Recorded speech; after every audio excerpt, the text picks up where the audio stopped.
You are now tuned into Flippin the Birds, a Philly Sports Network podcast.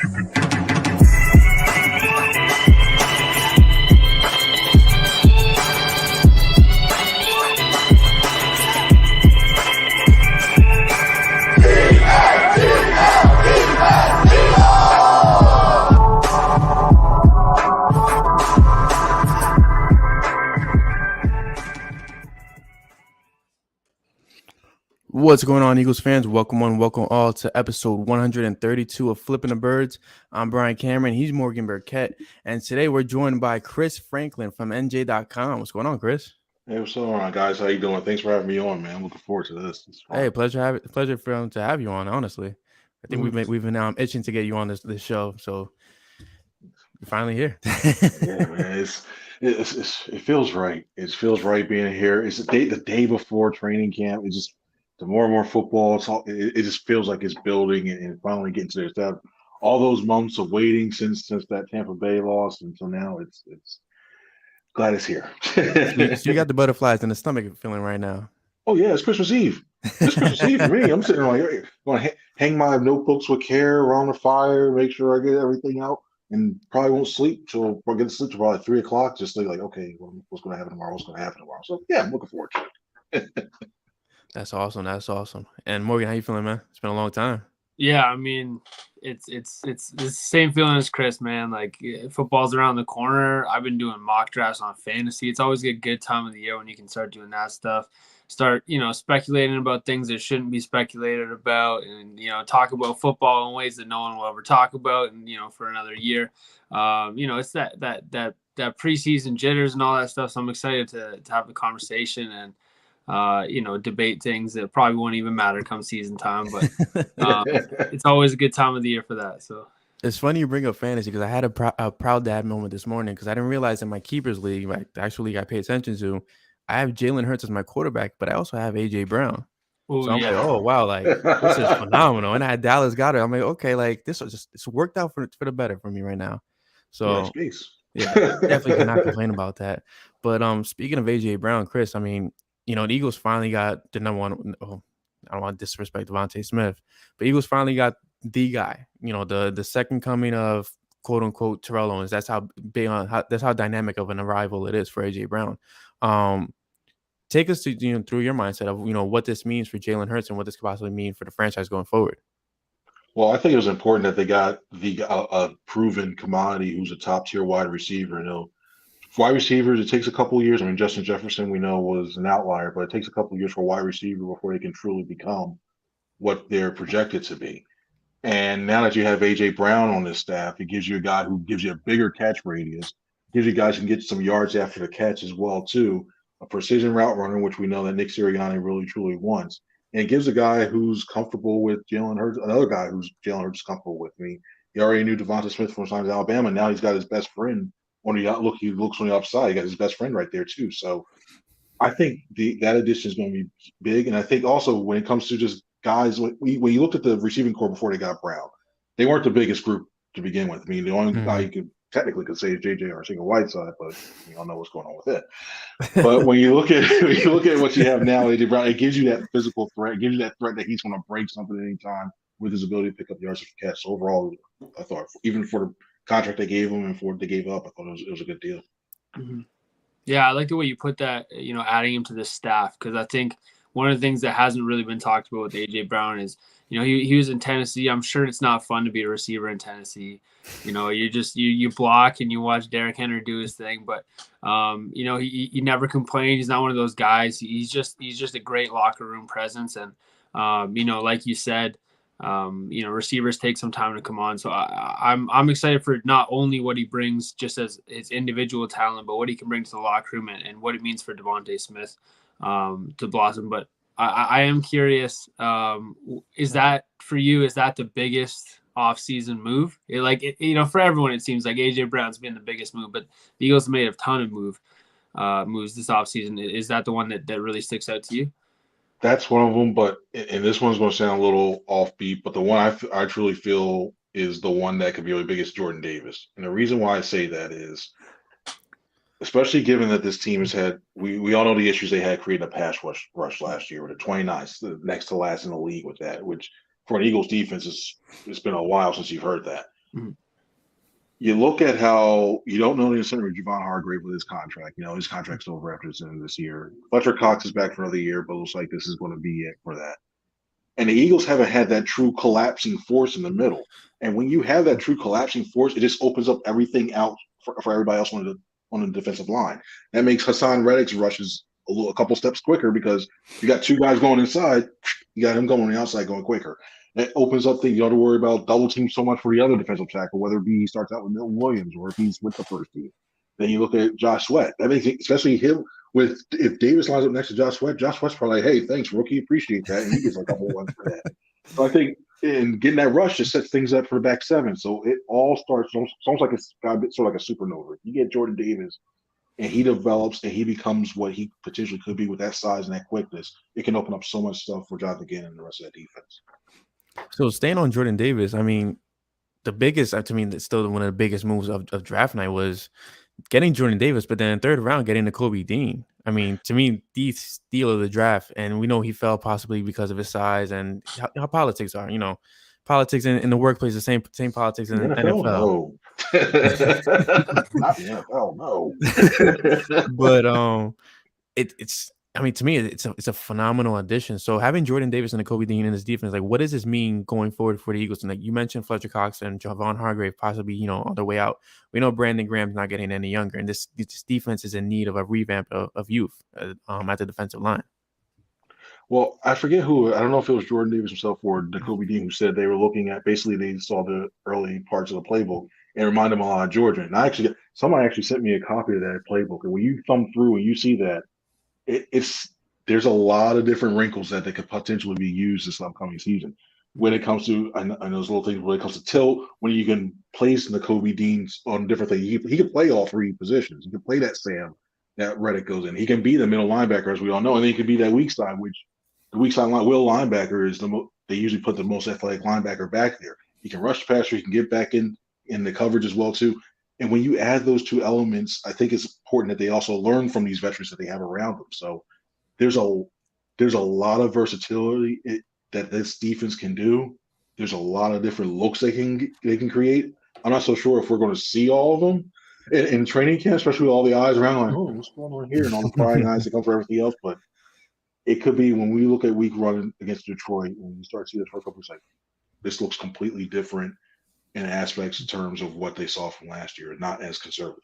Mm-hmm. Well, I mean, we're kind of getting into a conversation that I want to have, and it's probably a bit down the road, but I think for a bit, just kind of leading into that, is we were kind of confused last season about what we saw of Gannon's defense, and whether or not it's because of him or the guys he had in-house.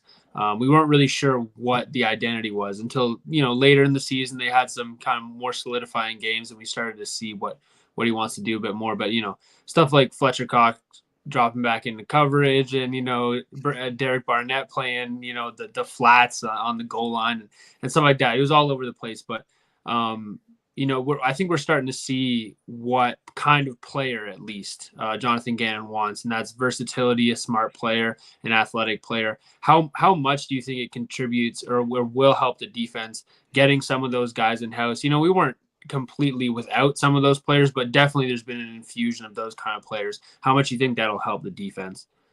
I think it's going to help out a lot because especially when you want to use those versatile looks, especially – there's a big difference between having a guy like Alex Singleton running from one side of the field and then dropping back toward the other and the covers this guy as opposed to saying Nakobe Dean or Kaiser White, who's quicker to go back, drop to those areas. And a lot of times, especially with the way you see guys like Justin Herbert and you see guys that are the top tier, Patrick Mahomes, the top tier quarterbacks, they can decipher defenses like to say like, oh, I see what you're doing right now. Bam, bam, bam. You're done. As much as they like to cover zone, it sometimes makes up man. You need guys to go ahead and start and not get used to seeing, like, get an anticipation for what they're going to see. And I think he can do that now that he has pieces that not only can recognize that can get their assignments down, not only have the athleticism to get to where they need to be as well too, but guys who won't, in my opinion, won't feel like they're down as well too, or get mired in trying to think, okay, my assignment's here, there, it makes them play slower. So the fact that you have all these guys now in this defense that are capable of not only using athleticism to get to where you need to be and everything else, it's going to improve a lot. And then another big thing is the guys who were here last year, it's their second year in the system. So you don't have to worry about a whole new list of terminology, and they're more comfortable with what Gannon is expecting of them too. So I'm really intrigued. I think if anything, I think that first game we saw last year against Atlanta is what they really wanted to do. And then it was a moment I was like, okay, maybe we need to reel back this a little bit. And finally towards most, like, yeah, okay, Candace, and revamp some of the things from defense. So while defense definitely has a lot of good things going for them heading into the season, we do have to address the elephant in the room that I kind of warned you about before the podcast. So obviously we heard the reports, a lot of unbalanced reports this offseason about Jalen Hurts. The fact that he's working with a quarterback guru, the fact that he looked good, and then I know he didn't look good, and they don't think he can make it with this and third. What are your honest opinions of Jalen Hurts heading into year 2 under Nick Sirianni?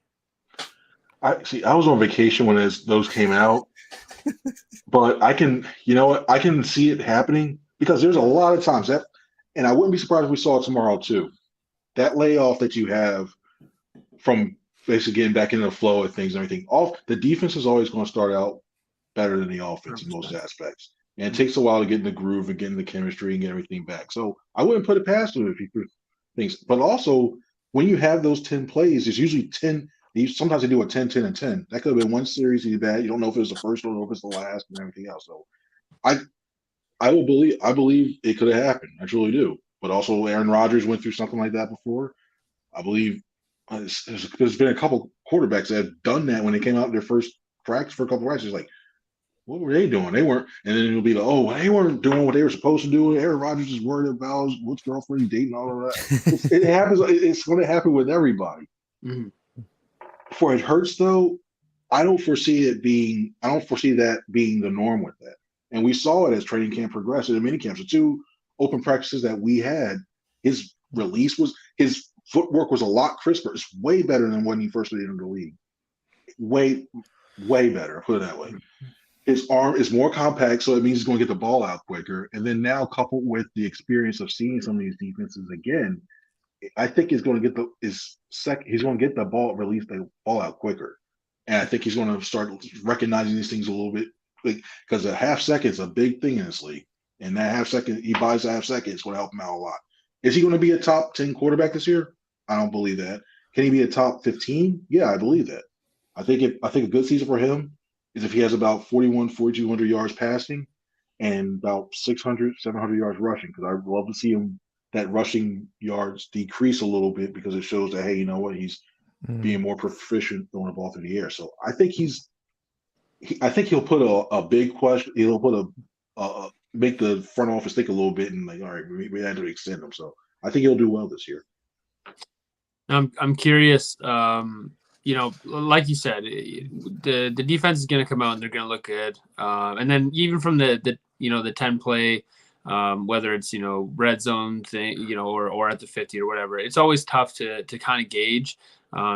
Defense isn't always going 100%. You don't really have a pass rush. So there are a few things, like you mentioned, the footwork, which was a massive problem.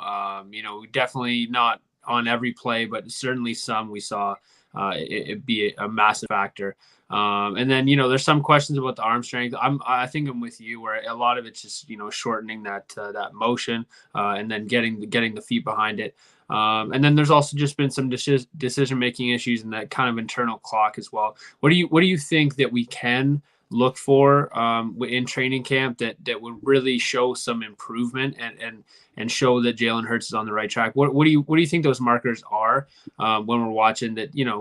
A lot of people get distracted by the glitz and the glamour and the 10 plays and how many touchdowns he threw, but really we're looking for those little details. And what do you think those are, and what's the most important one? I think the biggest one, because I think everybody looks at, okay, if you could throw in that 9 route, that deep route, the fly route, okay, if you could throw that, wow, okay, you're good. A lot of times, on a lot of those plays, those liners are the decoys, unless situationally that one too.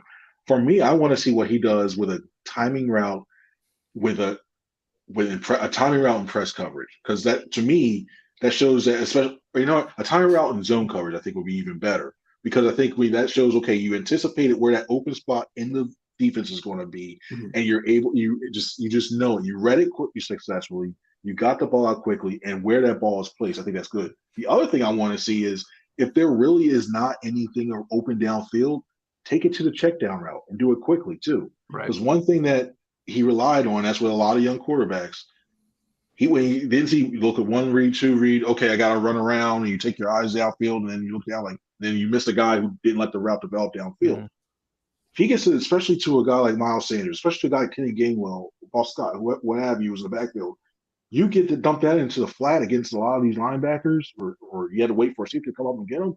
That's about 5 yards right there. And you keep tacking those on. That's going to tack onto his passing yards, keep drives aligned. It's going to put more points on the board as well too in the long run. So I really want to see what his timing. The timing routes are really good, but I also want to see him take advantage of that flat area. If he does those two things effectively, and he puts a little touch on some of those deeper passes, which he's starting to develop a little bit, I think he'll be fine. It's interesting you mentioned Miles Sanders and Kenny Gainwell hitting them for the check down. We didn't see a lot of that from most of the past couple of years, but entering the season, Miles Sanders, he's at the brink where they either extend him or they let him go, and he's been struggling ever since his rookie season to catch the ball. Then you have a guy like Kenny Gainwell who's extremely explosive in the past game. Saw what he could do as a main running back as well against the I think it was the Jets, where he just kind of flat out balled out. Do you see this team? I mean, this team certainly doesn't have. Sorry, my daughter's in the background. This team doesn't usually extend running backs. Nobody really does extend their running backs anymore. But do you see a scenario where they actually keep Miles Sanders to pair with Kenny Gainwell going forward? I really do, and I think if it's going, I think the thing is going to. I think the big test is, if I was going to do it, I would do it before the season, because I really think that you're not going to see 700 yards and 0 touchdowns again with Miles Sanders. I really believe, unless he gets hurt and he's out for a significant period of time. I really don't think that, because given that these receivers you have now, the safeties play back, he could pick up more yards behind this offensive line. I truly believe that, and I know Kenny Gainwell is going to get his touches. This offense, the coaches really believe in him. They think he can be a really good pet. He can be really good in that area. He still some things he has to work on when it comes to his pass blocking, and that's going to get him more snaps on the field to do that. But I think long term, you'll that's a good 1-2 combo. Now, also, if I'm Sanders, one thing I hope Sanders is not asking for is, hey, I want to be one of the top 5 backs in the league, top 7. I want or put the transition tag on me. Little bit, not yet. Still wait. If you put up 1,500 yards, all right. Right now, nobody's going to put the franchise tag on you. Nobody's going to transition tag. But if he was willing to work on something that's reasonable before him and his agent go approach the Eagles, something reasonable, I lock him up for 2-3 more years, and something that's not bad. But I think the two of them together is a good dynamic between the two. Mm-hmm. No, I feel like Miles to me, he's a bit of an interesting case, because he's a running back that really depends on those big yardage plays, but you can tell as he's going that he really is a rhythm runner, right? And so him being in and out of the lineup, it affects him so much, and you can really tell that. But another thing that could affect him is, obviously they went out and got AJ Brown. They're hoping that Jalen Hurts can kind of prove that he's a passer. And this is a conversation that I've had with Bryan a couple of times over the offseason. Do you see this scheme changing at all with the personnel in-house? Not necessarily like the X's and O's, but a team that definitely depended on the run and was a run-first offense when they finally found their identity late in the season. Now that they have those weapons, do you think that it's a team that facilitates the run with the pass a bit more? Or do you think they stick to that kind of ground and pound and those, those plays, passing plays kind of built off of that? I think with the change over to Shane Steichen, I know they work in concert. Sirianni, Steichen, Brian Johnson, they all talk together that, but I would truly think they found a formula that they're willing to use. I don't think they're going to run the ball 35, 40 times unless they get up really big and they have the ball for a long period of time. But I think when you look at just the overall throwing the ball, I think they'll use the run and set up that play action pass, because if they start to get a rhythm in that, then I think it just makes AJ Brown and Devonta Smith a lot more effective, because that's going to put everybody in a quandary. Do we put up 8 people in the box? Do we go ahead and prevent? That's going to put them in a quandary. So overall, I think you'll see a little bit more passing. I wouldn't be surprised to see more screen passes because Steichen liked to use that with the Chargers. Granted, he had Herbert in his rookie season, so you don't want to put a rookie in a bad position. But I would be surprised if you see a similar attack that he used when he was the offensive coordinator before he came to the Eagles. And they it's a slight uptick in the passing, but nothing too major that's like, wow, this team is just like the old run and shoot teams of the Falcons or something like that for it. Right. I don't think it'll be like that. So we're not seeing the second coming of Madden. You tell me. No J. They're not going to make the J gun, which is the various the K gun. They won't be the J gun offense. We're like, all right, cool. Put 5 wide outs, and who knows? Rager may probably get some run if they need a J gun. But man, that's about it. Well, so that brings me to the next topic. Jalen Rager. I mean, we spoke about this on our last podcast with Jalen Rager, and it was kind of just a matter of. I personally feel like he kind of benefits with all the stars around him now. Like the spotlight's on AJ, the spotlight's on Devonta, the spotlight's semi on Quez as well, because people want to see big things out of Quez Watkins heading into the season. Does this benefit Jalen Rager and the Eagles if he's kind of just the fourth man option where he can come in, do a couple things, and then kind of be that gadget guy? Or do you actually see, buy into the rumors where it's like, okay, no, the Eagles are actually shopping Jalen and they want to move on from Rager? I think they're going to give him every potential chance to have a chance to prove himself and stick with this team. Unless a deal like the Chuck Clark for Rager rumors come up and you got a guy like Clark who I like a lot. Unless you get something like that, you're pretty much going to get back another player who's in a similar position as Rager right now if you try to get somebody. So I don't foresee that happening. I don't think they won't cut him outright because of that cap hit. So you're going to have to find ways to basically maximize him. And it's perfect because with him being the 5, he can work basically a lot more with the developmental team. I think because he still has a role to know what's going to happen. Probably tomorrow or probably he's going to make this ridiculous one-hand catch again like he did last year. He's going to make a toe tap. He's going to beat a couple people like, wow, Jalen Rager is back. And then you'll see an opportunity will be open like, you just did that. You made that previous catch. Why did that? You'll probably see that. And maybe with him not being – with the expectation of him being a 2 or 3, which as a former first-round pick, that's – you shouldn't be saying that about against, I think it's your wide receiver 5 right now. Mm-hmm.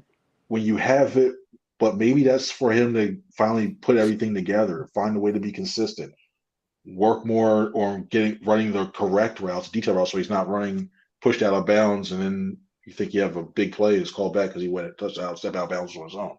So I think him away from that being the 5, it'll be fine. And then if you look at most teams, if you say, okay, you got Jalen Rager as your 5th wide receiver, probably take that at the time. But I'm just not. If it's 20 seconds in the game, I don't know if I'm looking towards him if he's on the field to be in that thing, which is sad to say. Now, I think we've kind of touched a bit on most of the receivers and the running backs as well. Player that we haven't touched on that's also a skill position is Dallas Goddard.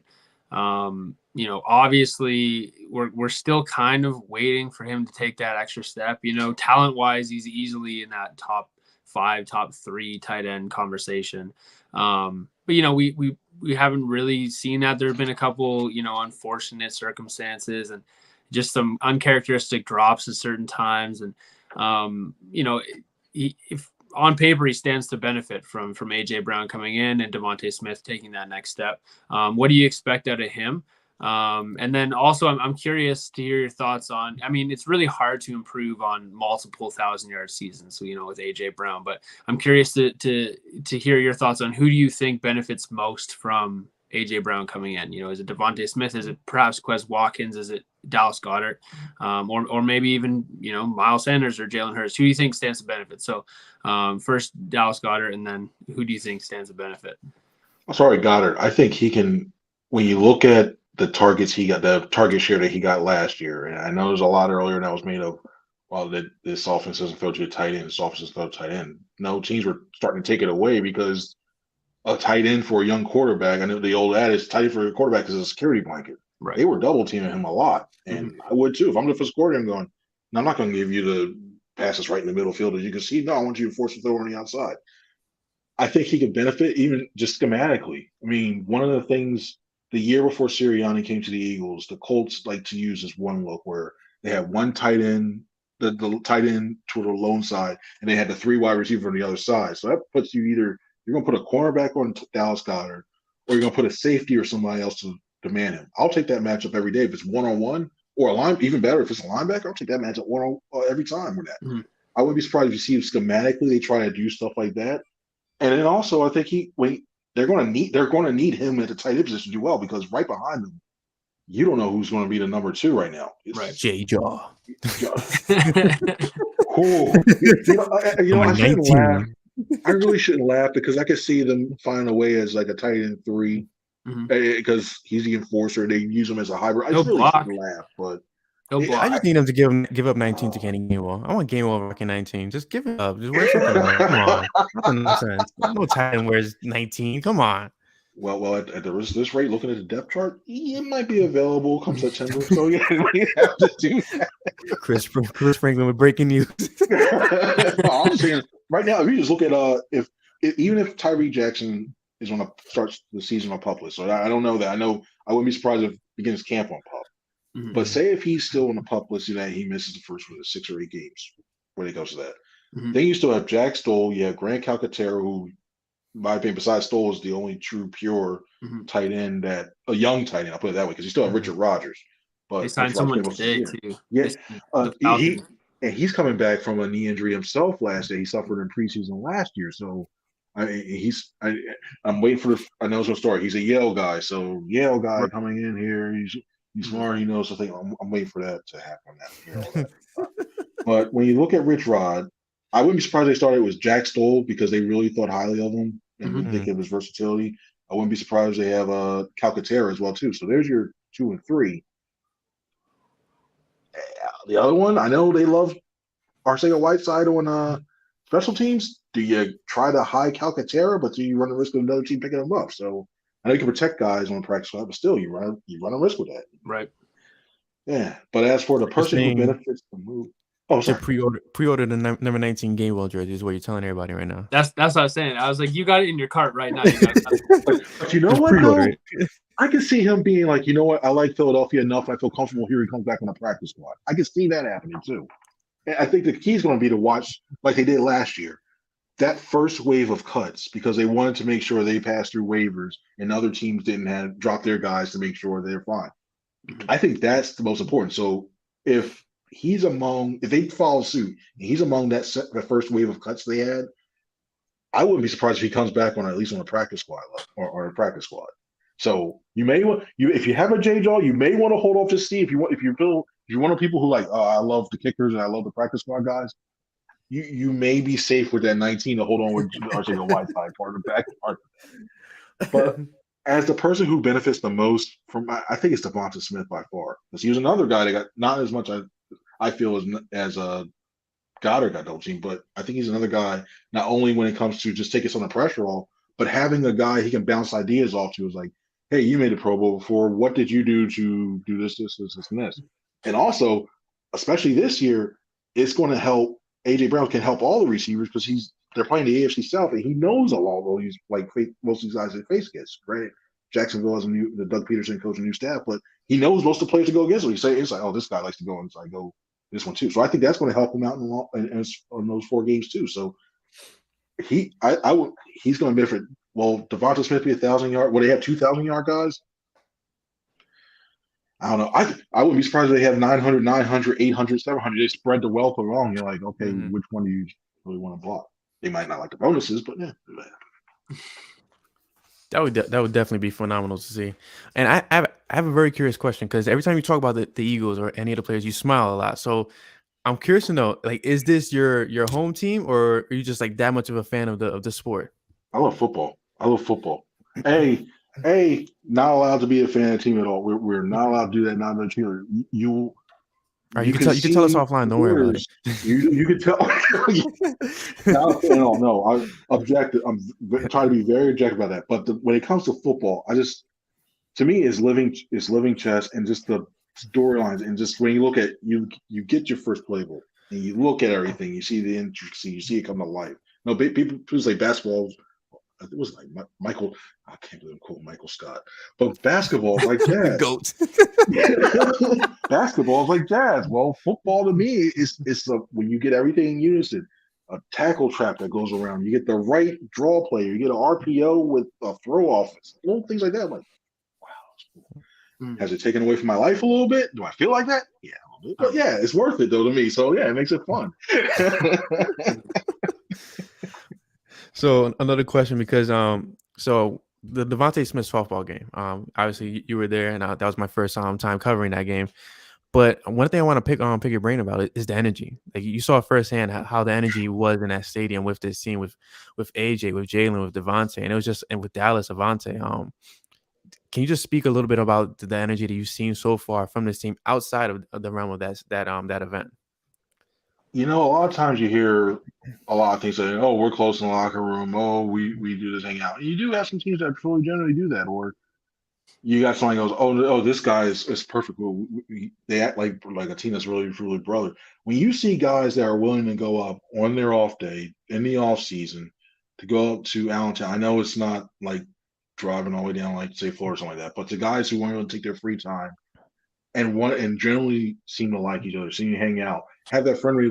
He and Slade, I laugh every time when I see one where they have one of those things out there. It's funny to watch the two of them because Slade's a character, and Devonta, you start to see him open up a little bit, see them going in it too. Mm-hmm. It's big, and I think that's infectious. That it starts to go, it starts to spread within a locker room, and you need that because you need that type of that levity to get to know your guys when you're away from the team in the offseason, because you know there's going to be a stretch. That stretch where they play the Packers and the Titans, it's going to be tough, and they're probably going to lose those games. And everybody, media, fans, everybody's going, "What's this team doing?" Blah, blah, blah. Well, if you look at somebody, you know, like, okay, you know, I can share some good times with them. I hung out with them. All right, cool. I truly know them. They know me, and we don't get, you know, like, will it be raised arguments? Yeah, brothers fight. But if they just truly, you know, feel like, you know what, they get to know each other and stuff like that and feed off the energy they built during the summer, I think it's huge. It's huge. I mean, they were booing Micah Parsons when he was coming up to bat. It was like, what is going on here? It's like, it's just a soft, slobbery song. They're booing it. He's a monster, man. He was killing that damn game. The guy's a freaking monster. You see guys like, oh, football players going, oh, I can hit a baseball, then he's swinging and missing. Like, shit happened. No, when he did that, I was like, all right, he's legit. He could do that. He hit some bombs.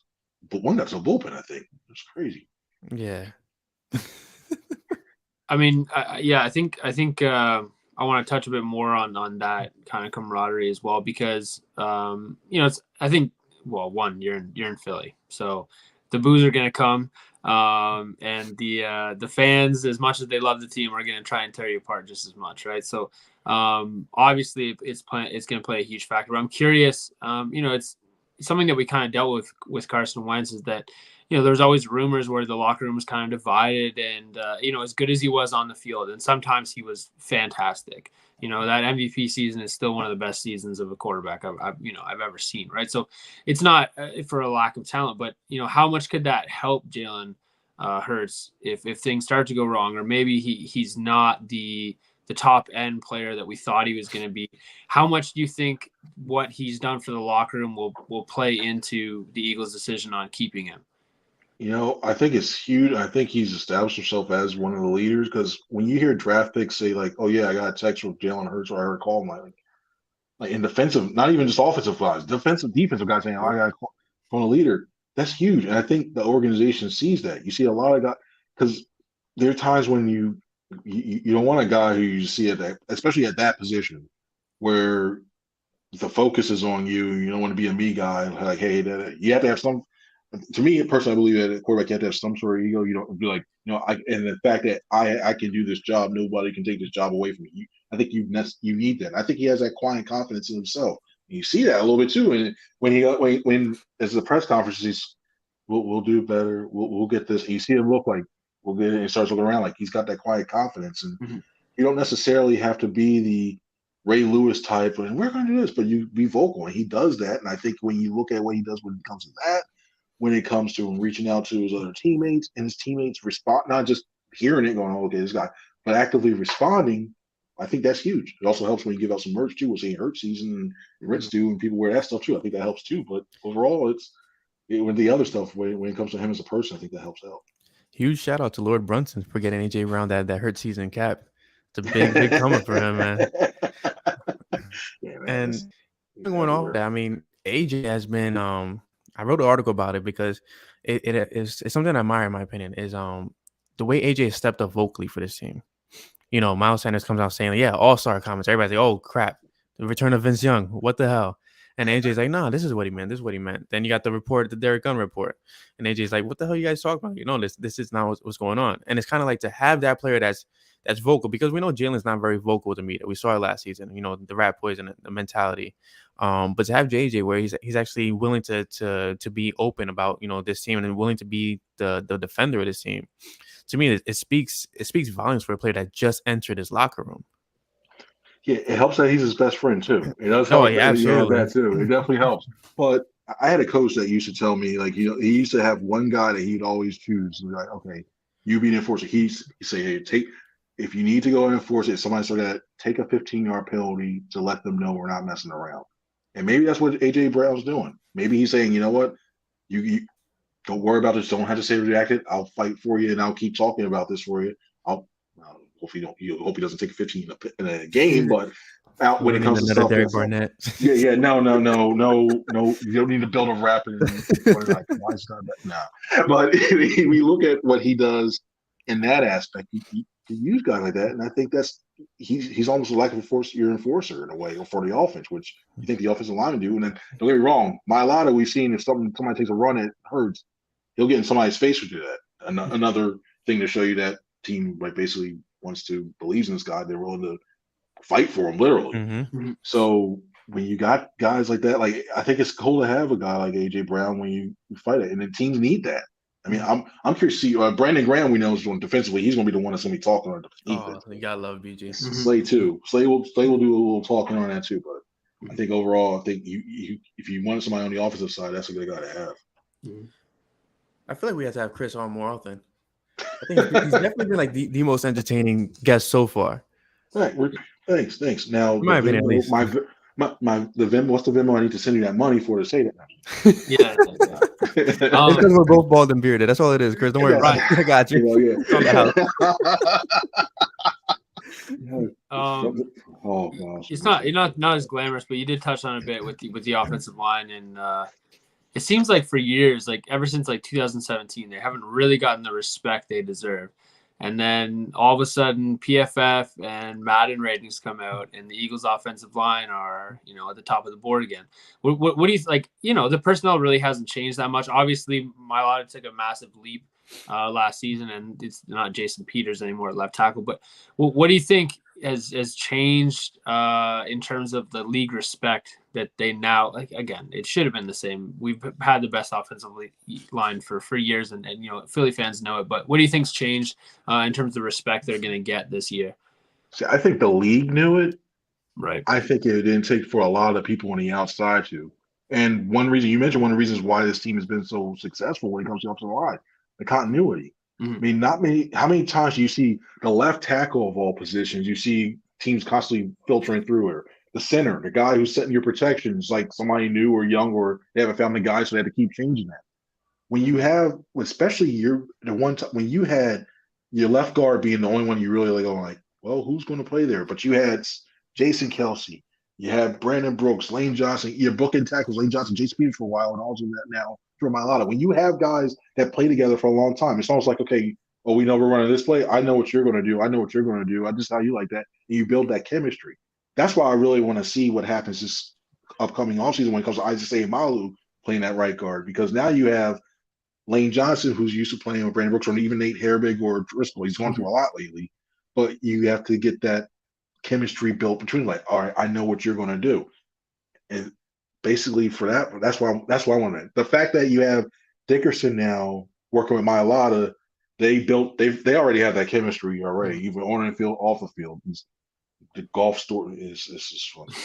But when you already built that type of chemistry, which is huge, and especially being that's your starting quarterback's blind side, and they know what each other's using, that's key. And I just think overall, when you have that continuity, it just makes everything a lot better. Stoutland, that's the other one. Sorry, Jeff Stoutland has found a way. As a run game coordinator, he knows what his guys can do. He sets up all the right holes. He gets a feel for a way what the running backs like to look for. and you have a guy who consistently, who's a good teacher, and that's key too, because you can scheme up. I've seen so many guys. You see, like Adam Gase, great guy who can develop a route, writing, but he had trouble teaching, communicating that what he wanted around there. And you saw what happened in that offense. Stoutland's really good at communicating with his guys. The guys believe in him. They'll run through the wall for him. They're concerned when he left and go to the hospital. You could see they were visibly concerned before he came back. And you're like, oh, all right, cool. So to see that, I think Stoutland's a huge, huge key between that, but a lot of it goes to that continuity. So, one thing, I have two questions, right? And I know we've been asking you a lot of questions. I didn't expect the podcast to go this way. Usually we kind of shoot the shit and just beer talk, right? Bar talk. But the first question is a little tough one. So I've been debating all offseason. Jalen Hurts, whose pick was it? Was it a Howie pick, a Jeffrey Lurie pick, or a Doug Peterson pick? Because Peterson looked the happiest when Hurts was picked. So I've been debating that for quite some time now. All right, let me put the Eagles hat on. It's a collaboration that happened between all three people, and we're always talking about what happens now too. Now, off of it, I think it was more of a Howie and Doug.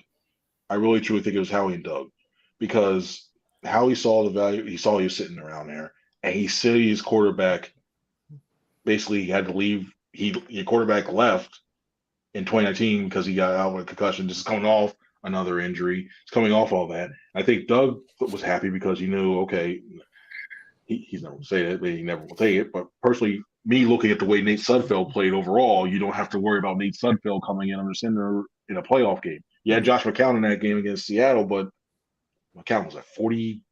He wasn't. You can't continue to rely on a 40-year-old quarterback coming in as your backup and then coming in. So to have a guy that just sits there and back up there, and it seems like a Howie pick too, because you had other needs that you need to address, but you added a quarterback, but you're looking long term to think, okay, if something happens, I have a guy who could step in as a starter. Same way you look like you have Gardner Minshew now with Jalen Hurts. The key was Hurts can seemingly take that heat with another guy there, and Wentz didn't have that to take it the same way and started looking over his shoulder, and now he's on his third team now, and Hurts is starting at quarterback. Okay, that's a fair answer. No love for James Bradbury this offseason.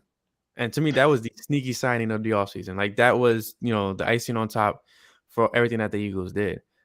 We all know that he had a down season with the Giants. But one thing Morgan and I have kind of testified to is that it could also be he was on the wrong scheme. We saw him, play man more often than not. And he's more of his own quarterback. So having James Bradbury, having Darius Slay, do the Eagles finally have the necessary tandem to actually hold quarterbacks to below 60% completion going forward?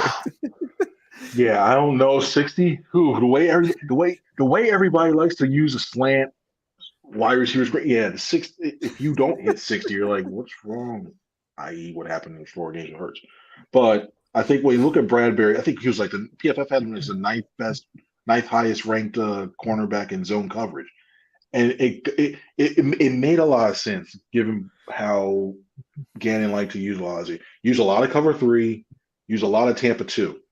Well, if you got a guy who's great in his zone who you can occasionally press, I wouldn't get into unless you're blitzing, you're sending 7 guys and you need to go man to man. I'm not doing it. And then if you go man to man, I trust him to stick with him for 2-3 seconds long enough to not get beat. I'm cool with that.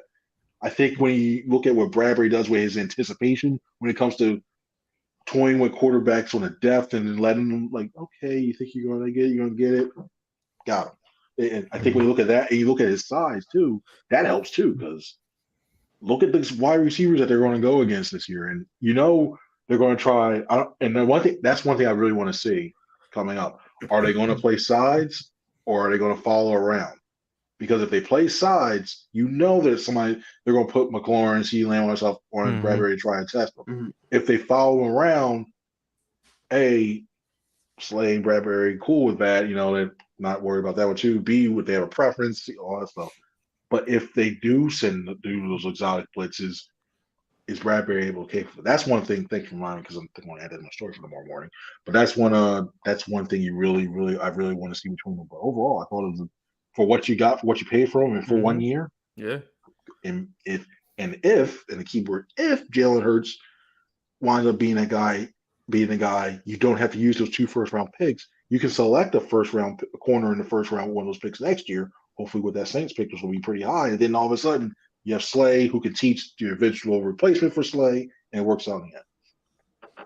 Now, I'm curious, now that we're on the defensive side of the ball, this is kind of the conversation that we were leading into earlier is, I mean, yeah, as much as they've improved, there's still a massive question mark at the safety position. I don't know, Jaquiski Tartt, he's a solid, he's a solid pickup, but, he's not solving any problems at this point in his career. And, there's kind of a collective mediocrity of the safeties that, you're hoping that quantity is better than quality at this point. And then at the linebacker position, again, they made some moves. I'm not certain how they're going to use Hassan Reddick. I assume that he's going to be kind of a combo between an edge rusher and a linebacker. I'm sure he's going to play both. Kaiser White as well. And so I think that there's still some holes on this defense, but by and large an improved defense. And more importantly, the defense that Jonathan Gannon seems to want. What do we need to see out of this defense to justify Jonathan Gannon keeping that job going forward? Well, I'll take it a step further. And I've said this before. I don't think he'll be here next year. And I think it's going to be one of 2 wings. Either he's getting a head coaching job because he was the finalist for Houston. Yeah. He's very revered around the league. He's one of the young, bright minds defensively. So I think you see that. Or they may start to look elsewhere because you added all this different talent. And if they completely fall out and fall down to, like, say, the bottom third, and they do the same things, they're passive and they're giving up, and then the team falls back, they look elsewhere in that one too. Mm-hmm. But if you're just looking overall to say, okay, barometers of success, I think this team has to be in the middle of the pack. I mean, get around 40 sacks at least. I think that's a key thing, especially getting pressure with your front 4, because then that allows you to drop more back on that one. And when you look at that safety position, the fact that they kept continuing looking at Marcus Williams, the fact that they were in on Tyrann Matthews tells me they were trying to improve that at the free safety spot. Say it, Chris. Just say it. Just put it out there, Chris. Come on. Stop baiting us. Stop baiting us. They really liked. Sorry. They're going to go. They're going to roll with Marcus Epps. I think the Tartt thing was for 2 reasons. One is to let them. I think it's a competition of strong safety between him and Anthony Harris, because Epps played strong safety, but I think Anthony Harris is more of a strong safety than a free safety. So I think they're like, okay, you know what? Unless somebody comes out of nowhere, and as much as Jesse Bates will look nice in this defense, I don't think that's happening. But if they have, we're in the newscast right now. I just don't see. Gotta cancel that jersey order too, Brian. You get the all white ones when they get the all white Cincinnati Bengals. When you get that, but other than that, I don't see that happening. But when you look at that, I think it's going to be Tartt and Harris. Even if whoever doesn't be that, I still think Tartt will be the 3rd guy. I think Harris starts, but don't be surprised you see Tartt. I put him at the big nickel in certain situations because Tartt can still play in the box very well, in my opinion. He can give you that coverage on a tight end in that shorter intermediate range and play that zone area and disguise some things. So I think he'll still see a lot of that unless he comes out and we get another version of Eric Wilson where he's looking like, oh, okay, it was a good name, but he really is declining. I think you'll see Tartt get a significant base, and it was cheap. It was cheap too. I think it was the base salary was $1.25 million. So why not get a flyer on it? Mm-hmm. Okay. I'll forgive you, Chris. I'll forgive you. Sorry, Bates. I just don't. You definitely baited me on that whole, the whole. Got me there and threw off the cliff. I gave you the Bradbury. I gave you the cushion, and then I went in first. Sorry. So we're in the hour mark, so we're gonna wrap up the podcast soon. I'm gonna give you 2 options, right? Okay. It's very early on to give me the answer to this, and I respect that. But if you don't give me the answer to this, then I expect you to come on the podcast right before the season. Give me the answer, this is a bait right here to have it. This is a bait coming this way. This is what Bryan does best. This is Bryan out right now. So you can give me your prediction for the Eagles season now, or you can come on the podcast before the season. Wait, did you just jump out of the prediction? Yeah, that was a quick. I got that, and I'll do one better. Whoa! I'm gonna get free. Not only will you get prediction, I'll come back later on. Yeah. Oh, there you go. Okay, I respect it. I forgive you. I knew I was gonna forgive you already, and I was already thinking about it. But I think this team finishes 11-5 and they win the NFC East. It's going to be close. No hesitation. It's going to be real close. I think that final loss is going to be the season finale because I think it won't be anything to play for. I think they split with the Cowboys. I think they start the season off well. That middle stretch, what I mentioned beforehand, when Green Bay and Titans, is going to be rough. But it's going to be one of those things where I think it starts to snowball. The wind starts to snowball, get a little confidence going, and that schedule definitely helps out. Will be a little emotional. I don't think it's going to be a cakewalk week one. I think Detroit's going to play a lot better than what they did beforehand. And it's going to be tough, especially they had all summer to game plan for this week. You don't know what to expect from them. I think Jaguars will be a little tougher than what people think, being that Mike McCoy. That's one. I know everybody's talking about Doug Peterson coming back to Philadelphia. Well, Mike McCoy was the head coach when Nick Sirianni was the wide receivers coach and Steve Sanchez was offensive coordinator. He knows them very well. So you may have that. The game might be a little bit closer to that, given the talent they have too. But they start off well. There's going to be a stretch that I can see them. Everybody's going, this team's it was fool's gold. They started out early. They lost 2-3 in a row, but then they finished out strong, and they went, I think, 11-5. I think they win a home playoff game. But then when you go against the likes of the Buccaneers, who apparently signed Julio Jones, or the Rams as well, too, I think that's where it ends right there. But which would be, in my opinion, would be a successful season. I don't see this team being a Super Bowl team, but winning a game in the playoffs, I think, is very doable with this roster. I respect it. I mean, yeah. Oh, yeah. Why not, right? Why can't the Eagles be that good? Somebody told a freaking Madden rating guy that the Eagles are better than the Cowboys. Well, you saw the picture that was out there before one of the ratings guys, right? Yeah, he had the Cowboys helmets right there. Yeah, it's floating around. I don't think it'll be like, wow, CeeDee Lamb, 88. Oh, you get a 94 now. But I think it was a guy who, maybe gets a 2-point bump here. Little sprinkle here and there. The sympathizer points, and then it comes there. But yeah. Terrible. Why is Dak a 25? Dak's a 45 in kick power? What's going on with this? Oh, we know why. Got some weird story where like my cousin's cousin saw him kick a football and like Dak kicked a 35-yarder against the wind, a driving lane to win a game. Oh, yeah, we gotta make it 45. That was a bad game, right? Oh, I guess not. Oh God. Well, it's gonna be a heck of a season, and we're looking forward to catching up with you as well towards the end of the off season. And guys, for everybody that's listening, make sure you guys are following Chris. He, awesome coverage, awesome guy, overall. And he knows his stuff. Usually, you get some of these guys that come on here, they don't really know what they're talking about. But I'll vouch for Chris today. Thank you very much. Yeah. No pressure. We'll talk about Busy Bates offline. No pressure going to training camp. Oh, great. We're gonna need those charts. Oh goodness. Oh no. 2, 3 for 3. You know what? And now I'm thinking like I'm probably gonna have to do it 50. Last year I had to do it in 6 quadrants. 15 yards and below, like almost like the old passing chart. So I may do it. I may have to do it tomorrow. So be there for football's back. Carson Strong football's one. Back. Yeah, football's back. If you want Carson Strong passing charts, yeah, I'll be the guy. Right. But no, I can't wait. I'm literally excited. I really don't know how much. I'm probably going to force myself to sleep tonight because I cannot wait. Can't wait. Probably one of the most exciting training camps in a couple of years. Yeah. And like much. Yeah. Yeah. It's so exciting. And I've been lucky because I've been lucky because I started in 2020 and it was the Doug Peterson year. You're like, okay, it's middling. Okay, you didn't want a Super Bowl in that one. Then the next year you get a new coach, so you get like excited. Okay, what are they going to bring? Now you have this roster. Like, oh yeah, this is keep getting spoiled year after year after year. It keeps building. This is great.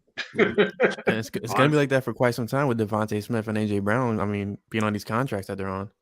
Yeah, it's at least the next 2-3 years.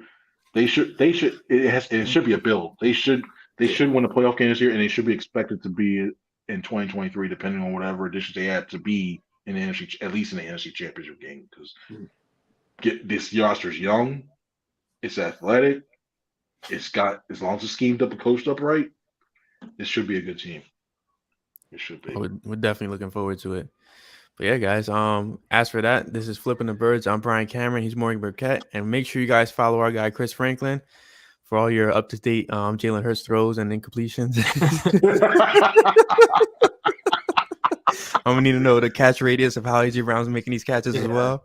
Oh, that's another thing. I forgot to get my tape measure. I got to make sure I get that as well, too.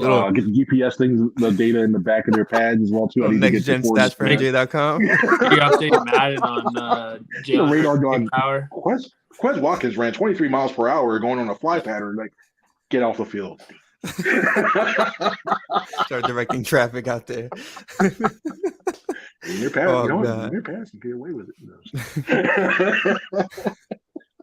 But yeah, guys, until next week, we'll see you guys next week. This is Flipping the Birds. Go Birds. Yes, sir. You are now tuned in